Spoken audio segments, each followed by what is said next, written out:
Well, her bike might be too tired, but she sure is not. We're learning about the amazing story of a woman who's raising money for children's cancer research. And speaking of it, here she is joining us this morning. Barbara, good morning. I hope the commute wasn't too long this morning. No, not too bad. Not too bad. Well, thank you for joining us. Yes. So tell us, what got you started in cycling? As we all know, bike riding is a great exercise. I found a challenge called the Great Cycle Challenge on Facebook back in 2017 and decided it was a good way to get exercise as well as raise money for kids' cancer research. And tell us a little bit more about the challenge. Basically, you set up your own miles, how many miles you're going to do during the month of September, and how much money you want to raise for the research fund. Wow. Do you have any statistics of children's research?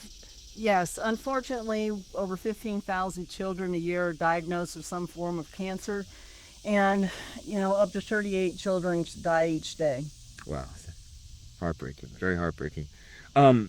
So why do you continue to do this challenge every year? I know you said you've been doing it for 8 years now. I keep doing it because I had a niece that was diagnosed back in 1982 with leukemia. She was only 5 weeks old, and at the time, that was the youngest child ever to be diagnosed.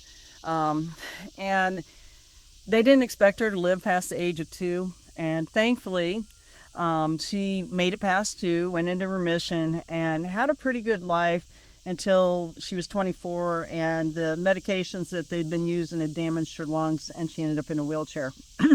And she required a lung transplant. And unfortunately, it took over 4 years for that to happen because of her size and stature. She needed children's fund, and that in and of itself is sad to have a child have to die in order for her to have an extended life.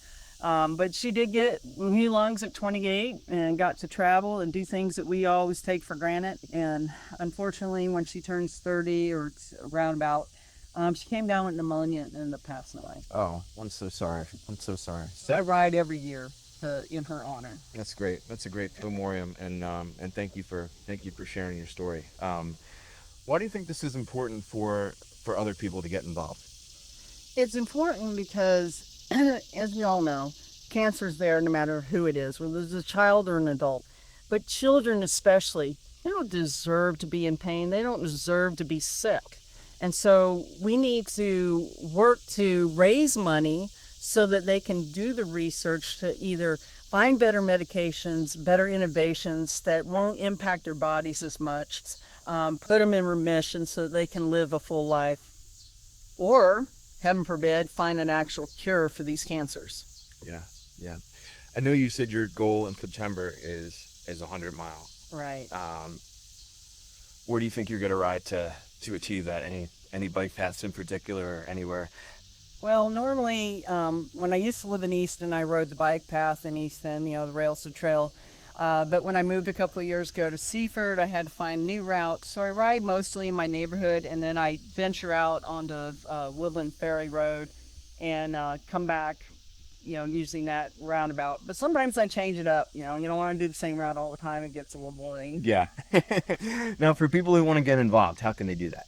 Okay, the best way to do that, if you want to ride and get out there and actually, raise money for the Children's Research Fund for cancer, take your bike, get it all ready, make sure the tires are pumped up, and go to greatcyclechallenge.com and sign up today to do your own challenge. That's exciting. And of course, you can't cycle without some really cool uniforms. Tell us a little bit about these. Okay, well, for those that sign up, you have to raise $500, and once you do that, you can submit to redeem your own jersey, and you will get a 2024 jersey like I have.